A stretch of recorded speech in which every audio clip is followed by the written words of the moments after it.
Hey everyone, Josh Neighbors here, Locked On Big 12 podcast. Today it is the 7th of November. It is Monday, 2022. On today's show, a look back at the weekend that was in the Big 12. Texas takes out Kansas State. Baylor stays alive. TCU remains undefeated. Iowa State gets that first win. Oh yeah, Kansas is going bowling in 2022. A whole lot to get to today on the show. You are Locked On Big 12, your daily podcast on the Big 12 Conference, part of the Locked On Podcast Network, your team every day. Once again, Josh Neighbors here, Locked On Big 12 podcast. Thank you guys for making us a part of your day. Please subscribe if you're watching on YouTube. Basically 5-6 days a week, at least 5, and normally 6 days a week of Big 12 content. So make sure you guys are dialed in on your podcast platforms and on YouTube as well. You guys can follow me on Twitter at @JoshNeighbors_. You guys can find the show at LO Big 12. This was a spectacular weekend for college football. Really a weekend where I think we got a lot of clarity as I put the glasses on for it's game time now to get down to it. But we got a lot of clarity, I thought, this weekend across the country. A lot of the title races that we're seeing, the ACC has been crystallized, right? We already kind of know that. The SEC, I think it was their weekend with the Georgia-Tennessee game. And then obviously you had the LSU-Alabama game, which was mad exciting. It was a lot of fun. And LSU gets that win.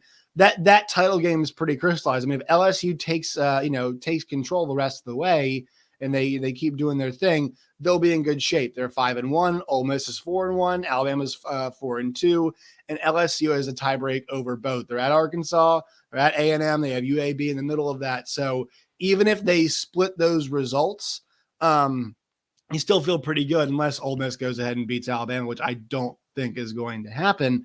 But still, you guys kind of get the point of what I'm saying here. You know, that race, we've got a top dog now in the SEC West.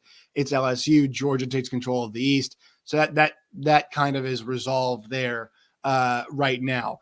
The Pac-12 still up for grabs, right? There's still some maneuvering that can happen. It feels like Oregon has got a pretty good clamp right now on that first spot. Once again, they're still playing their divisional schedule, but Oregon, they're doing the top two teams in the title game. Oregon 6-0. They still have games left against Washington, Utah, and Oregon State, but Washington and Utah come to them.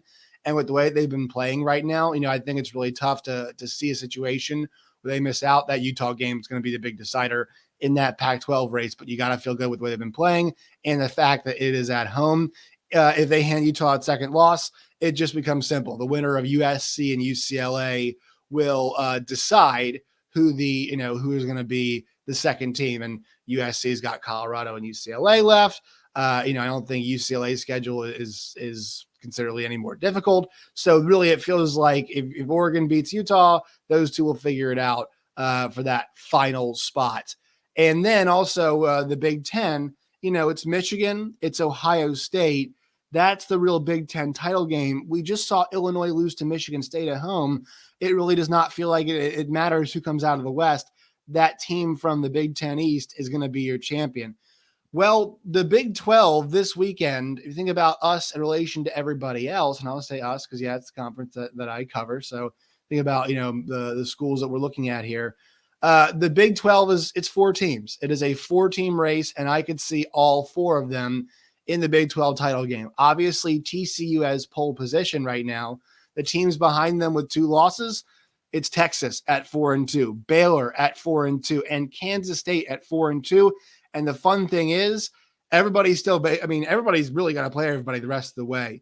Kansas State still has to play Baylor. Baylor still has to play Kansas State, Texas, and TCU.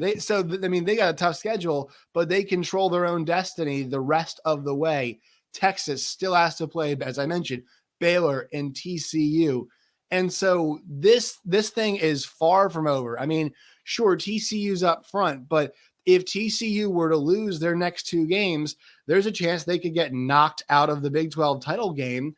If Baylor, they'll own that tiebreaker, right? If Texas and Baylor both beat them, that puts TCU in a tough spot. Considering I also toss Kansas State in there too, but still, like, this thing is far, far from over, even for the top team in the league. And that's what makes this so exciting. I thought it would be some separation Saturday. All we did in the Big 12 was drop one team, and that was Oklahoma State, right? With their loss to Kansas. Those are not crossing off those 3 loss schools just yet, but you basically can. So it's still a 4-team race and a 10-team league, which means 40% of the league, guys, is still in it now that we've played 9 games, which is, I think, pretty awesome to think. So let's get to the action from this weekend. Texas outlasts Kansas State. This game, guys, I'm kind of, talk about what were the deciding factors and the big takeaways from this game. Texas's defense getting the stop that it needed in a game that looked like a lot of other Texas games, right? Texas puts up 31 points in the first half. They're up 31-10. And it felt like there were some moments where Texas could have even gotten further ahead, but they got stopped in the red zone. They fumbled in the red zone. And you're just thinking, man, they're not putting this game away. This thing looks familiar. Kansas State claws all the way back. They have the ball, the chance to tie the game late. And I know it would have been tough to go on the field and get all the way down for a touchdown, but they force the fumble on Adrian Martinez. They recover it. Pete Kwiatkowski's defense comes up big. And we love to discuss the Texas offense. It's a fun offense to watch. It's got a lot of great players, a lot of future NFL players. All of those guys, whether it's Roschon Johnson, Bijan Robinson, Xavier Worthy, JT Sanders, Jordan Whittington, etc., and some of those guys in the offensive line as well, those are all going to be NFL players. We assume Quinn Ewers, if he keeps progressing, will also be an NFL player. But the big story to me in this game was the Texas run defense. We knew it could be good. When you add Adrian Martinez in, they didn't know he was going to play or not. It's another element of the rushing game that they had to account for, and they did a spectacular job. They limited a rushing offense that's normally over 5 yards a carry. I forgot in total what it was coming into the game. But coming into the game or, exiting the game, they still rush for 5.5 yards a carry. Kansas State does. They held them on the ground to just 4 yards a carry. It was tough slugging for Deuce Vaughn on the ground. Adrian Martinez, 14 rushes, 52 yards, 3.7 yards per carry. Deuce Vaughn, 3.8 yards per carry. Texas did a great job of limiting what Kansas State wanted to do on the ground. Now, Kansas State did throw the ball on them kind of en route to coming back. They were able to make some plays in that passing game to get them down the field to come back in this game. But Texas ultimately in the fourth quarter was able to put themselves up 10 and then make it. It was a field goal game, 3-point game, 4:26 left. They still gave the ball back. The offense couldn't ice it. It was on the defense, and the defense made the plays it had to. We've watched Texas lose this game a lot. And there are a lot of good teams in the Big 12. Like, it's such an even conference that, that's why the results that we saw last week, Texas Tech getting blown out by Baylor and, Oklahoma State getting shelled by Kansas State. That's why those results are not the norm. And results like TCU, Oklahoma State, Texas, Kansas State, TCU are more regular because these teams are more even. And, you felt like in that environment that eventually Texas or Kansas State was going to come back. They did. And Texas got the stops that it needed. They finally held up late in this game. Bijan Robinson and Roschon Johnson were awesome on the ground. I know Roschon had the fumble, but those two guys carried the load. The 2 touchdown passes to Xavier Worthy were, they basically similar play design. And, on one of those, Worthy just completely toasted Boydo. Who's a fantastic corner. Also noting Julius Brents went out earlier in this game. They had to deal with that with a targeting penalty, which it sucked to see that happen early, but it was the right call. And, I thought Texas just kind of weathered the entire environment, the entire storm, the whole thing really well. And getting to this result was important for them. This, to me, I think when you think about like one of the best wins, maybe the most meaningful win in the Sark era is that 49-0 over rival Oklahoma. That's huge. But the win that I look at that kind of cements them, and look, they're a Big 12 title challenger. They're really now a Big 12 title contender. They're in this fight. They're there, and they've got opportunities against Baylor and also against TCU. maybe 2 games. I mean, I think they're probably both going to be favored in those games. They control their own destiny now with 3 games left to make a Big 12 title game. I know they've got 3 losses overall. I know that they lost the Texas Tech game. That was, not too impressive. The Oklahoma State debacle was not very good either. But this Texas team at their best, even not at their A+ game, I'd say this was maybe their, considering how kind of all things went down, B+ game maybe, it's still ridiculously hard to beat them. On the decision to go with, that's why I think this is maybe the most meaningful win on the road against this team with a quarterback that looked really horrible in his first road start, to have the defense play well, to have the offense explode in the first half and get you where you needed to be. That's just, I think it's really good. For Kansas State, a lot of what we talked about of did they make the right decision going with Adrian Martinez over Will Howard. I think once again, with the extra rushing element that he adds, it's important, but you'd also say, hey, Texas has stopped the run really well this year. So does it help you so much? Should you go on the more pure passer? Yeah, but still Adrian Martinez moved the ball really effectively in the air in this game. So I think it's a debate. Yeah, sure you could have, but it was 3.9 or 9.1 yards per throw that Kansas State was averaging. They were able to carve up Texas pretty well.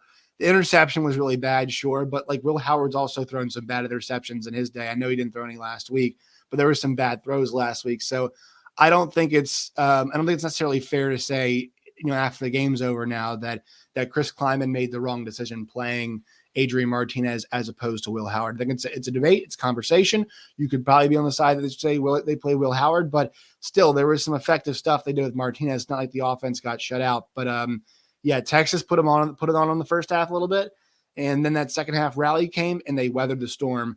And now we've got ourselves a really exciting 3-way race for that second place spot and an exciting 4-way title race. The team obviously at the top that is next is TCU.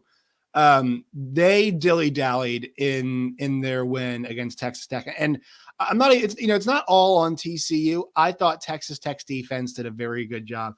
I thought in coverage, they were really good for a lot of this game. I thought that they did a good job at, blanketing a lot of the TCU wide receivers. I thought it made it really difficult. And also they got some big stops on 4th down. And once again, I know Quentin Johnston was not out there for a lot of this game, but Texas Tech defense, shout out to them for keeping this thing close. The problem is that TCU offense is just inevitable. The amount of options they have, especially when they're blocking well, Miller, DeMercado, Savion Williams, Tay Barber, Darius Davis, and both the passing and the return game, they just have such a variety of weapons that they can use to hit you. And even, though they did not play very well, and I think this team's starting to run out a little bit of gas just because they've been playing every single week. And, there have been no easy games for TCU ever since their bye week. Once again, folks, the bye came before SMU. So they had 2 games and they had a bye, which is just, it's ridiculous scheduling to have a bye week 2 weeks into the football season. They were at SMU in a rivalry game, Oklahoma at home, at Kansas when Kansas was, and they're still good, but that was when Kansas was rolling. Oklahoma State when they were a top 10 team and had everybody there. Kansas State at night, it was at home, but still a huge game. At West Virginia on the road at noon, a weird start, and then Texas Tech with big noon kickoff. This is just banger after banger after banger. It's 7 straight games where there's no relief in sight. It's a big game for every team that they're playing, and they've weathered the storm. They're starting to deal with injuries. I have a tough time thinking they're going to make it through this thing all the way undefeated just because you start losing Quentin Johnston, and I'm not sure Max Duggan is 100% healthy. Dealt with that calf last week. I'm still not 100% sold. Could be wrong, but, we'll see. But the fact that they were able just to pour it on in that 4th quarter, and it could have been 28 points. Let's be honest. They went for that 4th down inside the 5, and Texas Tech did a great job stopping them. But there was a chance at one point that this game, they could have gone up. It was going to that 4th quarter. It was 13. They were down 17-13, right? Going into that 4th quarter. There is a chance that at one point it could have been 41-17. Right, that late score actually made the score line a bit closer, but TCU is just able to hit guys, and you saw it in that 4th quarter. Who'd they hit? Darius Davis was involved. Amari DeMercado who had 11 carries today, gets that catch. It's just this only catch he had all day. Guess what? It went for a touchdown as well. Darius Davis scores the pair, like I mentioned. They've got an offensive-minded coach in Sonny Dykes, a really good offensive coordinator in Garrett Riley. They understand what they have, and they know how to help facilitate getting all of these guys the football. And they're all flourishing. I mean, these guys could all probably be guys who get, 6, 7, 8 catches. Let's, Tay Barber, you get that guy 6, 7 catches a game if he's elsewhere. Savion Williams, I'd get him more than 1 or 2 catches. He had the yellow catch last week. He had 1 catch, 38 yards. Darius Davis is a guy as a playmaker that you probably want to get the football more to, right? But they find ways, these guys don't all get the volume, but it's mixed. They do such a good job. You haven't heard a guy's name, Savion Williams, all day, nabs a big catch. They haven't thrown the ball to Tay Barber a whole lot, gets a big grab. Savion Williams, D. Mercado, he hadn't caught a pass all day. He's wide open, catches one, scores. The 3rd goal from the 16. I mean, they are just so dangerous. I'm not comparing Max Duggan to Patrick Mahomes, but the one thing about those Chiefs teams, it felt like they could score, or any down and distance you gave Tyreek Hill and even like guys like DeMarcus Robinson and McCole Hardman and Travis Kelce, you give those guys a down and distance, like, all right, 3rd and goal from the 12, you know what I mean? Or 3rd and 16 from wherever, like they could pick up the yardage, and not just that, they could score a touchdown from any place on the field because they just understand, where everybody's going to be. And for most of the game, it didn't feel like that. The 4th quarter, though, it's just, can you keep these guys off the scoreboard? And it's really difficult to do. And they found their stride and they got it done. The quarterback situation at Texas Tech is just so interesting because you want to play with Baron Morton in the future. But with the way Zach Kitley's offense operates, there's just so much for the quarterback. I mean, I know it's a lot of shorter throws, but like you put a lot on him. There's a lot riding on that quarterback spot. And I'm not sure Baron Morton is ready for that week in and week out. And still, he actually might be banged. Well, I think they're all banged up, but they went away from him. They went to Shuck. It didn't go much better. So shout out to TCU's defense. This was probably the best game that TCU's defense has played this year. They allowed 352 total yards of offense. They actually let Tech go for 5 yards a pop, but Tech couldn't run the ball later on in the game because they were, or in that 4th quarter at least, because they were then trailing and had to get themselves back in it. But TCU played a clean game, no turnovers, which was obviously good to see. They won that battle. They won the time of possession, and they end up getting a 10-point win and just keep rolling. So the Horned Frogs 9-0. It's starting with the fact that they play Baylor in Texas next, so it's going to be really difficult, and Texas goes first, obviously. I know it's going to be tough to keep this thing rolling, keep it sustainable all the way, but TCU 9-0. And while everybody's kind of dropping back this weekend, it looks like the Horned Frogs, because Clemson lost, Tennessee lost, Alabama lost. I don't think they'll jump Tennessee, but I do think that they're going to slide right into that 4th spot. If you drop Clemson, if you drop Bama back, TCU at number 7, I think there's a good argument for them at 4 or 5. We will see where they go. All right, Kansas is going bowling. This game, number 1, was decided because we did not see Spencer Sanders. That must be noted. It was interesting that the Oklahoma State went with Garrett Rangel at quarterback because Mike Gundy's son, Gunner, was the one who came in last week. And Mike decided to go with Garrett Rangel. Rangel has not been in that offensive system as long. Gunnar Gundy has been there longer, but Rangel, I think, was a 4-star and a pretty highly touted guy. So I think that was why they wanted to go with him and see what they had. And look, I don't think he played terribly. I mean, he threw 3 interceptions. They were not all, I didn't think they were all his fault, but that is not an easy spot for a guy. Short week with a depleted team, going to that game, he put up the best effort that he could. The real story here, though, let's just go the rest of the way now on the Jayhawks. And also, let's just talk about Devin Neal. The story this week was, hey, Jalen Daniels come back. He's not back yet, but a guy that I think we'd almost forgotten about in terms of players and how good they are was Devin Neal. 32 carries for 224 yards and a touchdown, 6 catches and 110 yards, combines for 334 yards of offense on 38 touches in this game. He is a star player in this league, and he didn't get to play like a star last year because you look at kind of where their offensive line situation is. And this year, he is a star player, but he's really part of a larger, this offense is not just about one guy. At its peak, it was about Daniels and Highshaw and Neal and the receiving core as well. And now it is, and they do a great job distributing the ball. This was a game they said, all right, we're off a bye week. We're all fresh. We have a wounded animal coming to us. And I thought the game plan was great. They hammered the rock. Even Jason Bean ran the ball pretty well. He had a nice, consistent game. Usually you'll see Jason Bean games where it's like, he'll be like 18 for 23 for like 260 with 3 touchdowns and 2 interceptions. In this game, 18 for 23, 203, 2 scores, 93 rushing yards on 4 carries, touchdown. We saw that speed in the 73-yard run, that track, legit, the Texas track, Texas high school track, third place, third fast in the state type speed that we saw. And the fact that Kansas is at a point right now where their backup quarterback, and I know, look, overall his record's not very good. Eventually they were going to get one. But their backup quarterback, who has played pretty well this year, led them to a dominant victory to secure bowl eligibility with 3 games left in the season. All of those qualifiers show you how well that the job Lance Leipold has done is. I mean, it's just, he has done a fantastic job, and this thing could have cratered and really fallen off the tracks. Think about that TCU loss. Okay, it's close. The Oklahoma game, never really that close in the end, although it was 10. The Baylor game, they were able to make it close, but just not there. And it felt like things were heading in one direction. Well, their bye came at the perfect time. And now they've got a chance to get themselves a bit of momentum. They're at Texas Tech next week. Not an easy game, but with Tech's quarterback situation, it feels like that is a game that is definitely now winnable for the Kansas Jayhawks.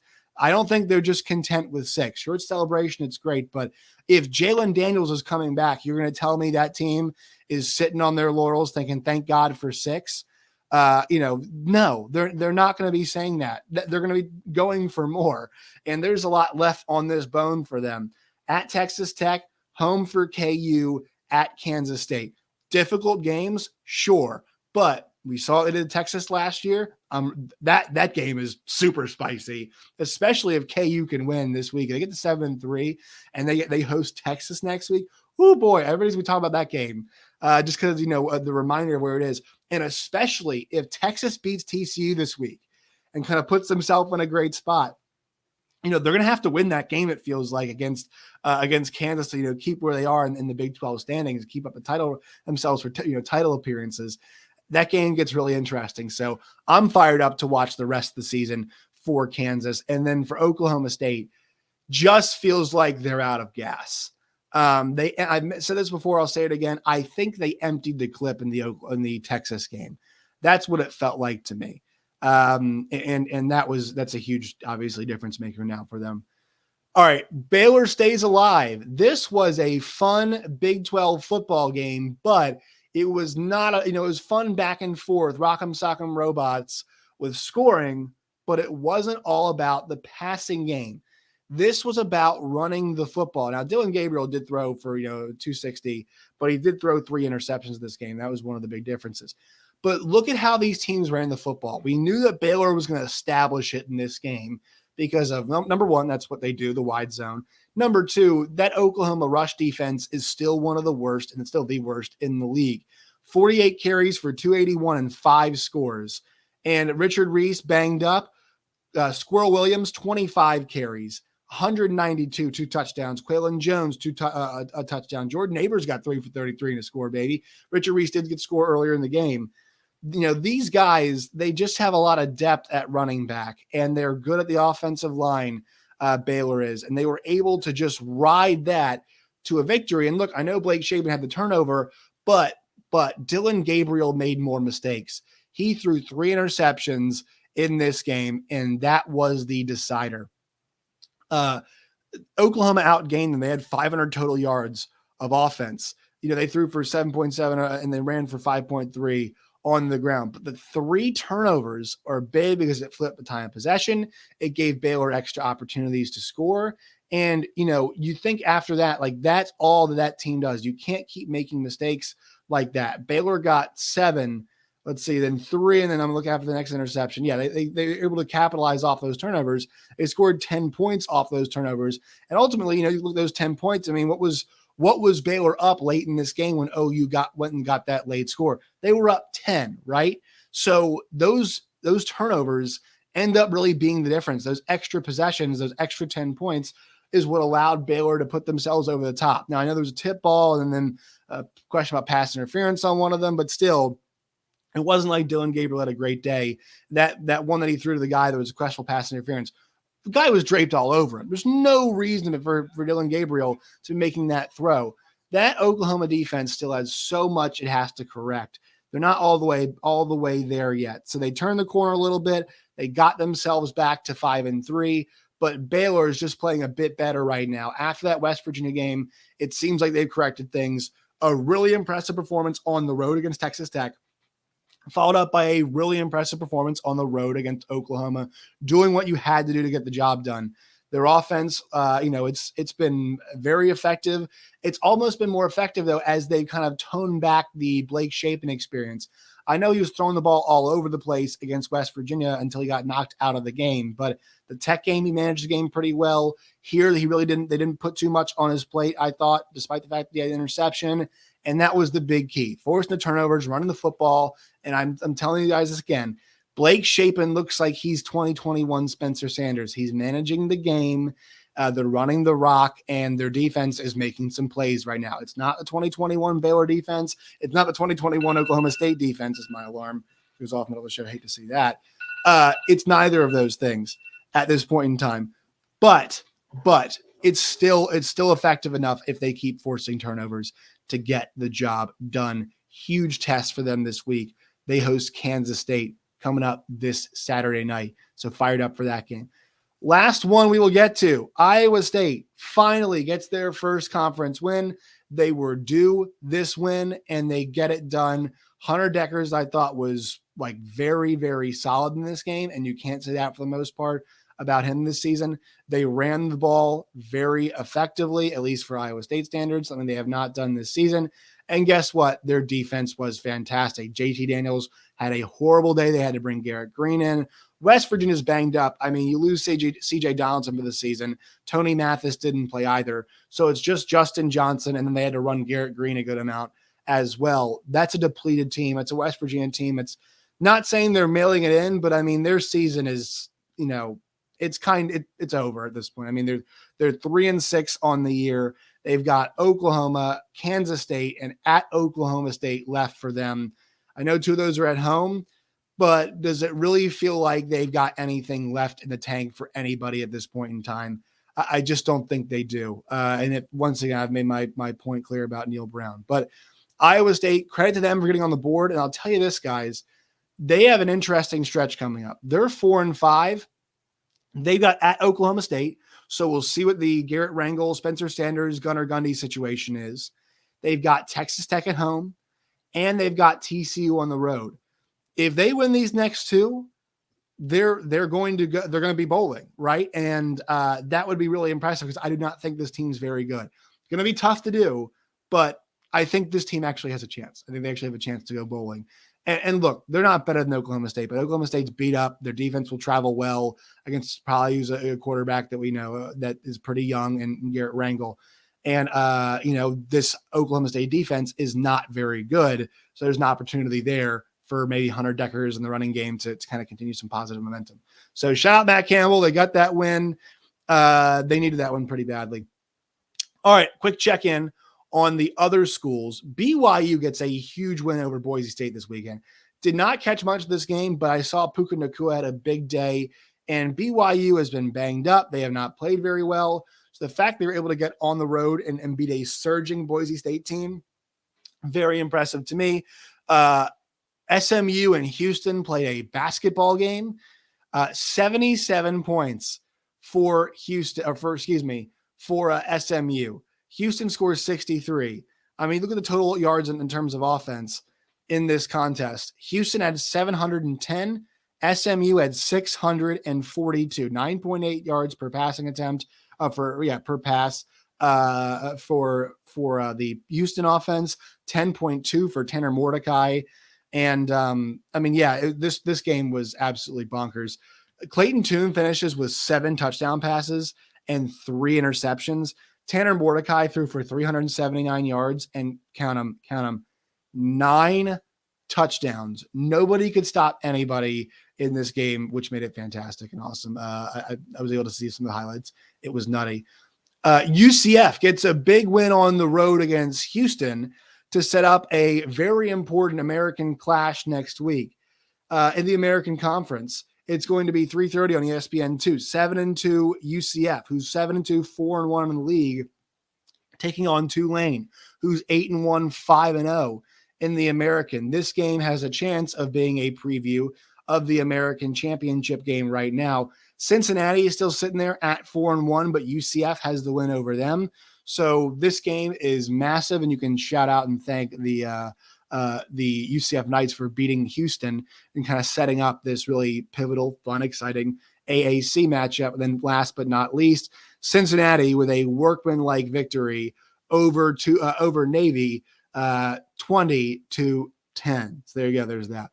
All right, that will do it for today's show. Make sure you follow me on Twitter. 4-1 against the spread this week, picking Big 12 games. That is a reason to follow me. I was like, oh my God, I was like 17-1 until I finally hit that weekend. So it was great to have that.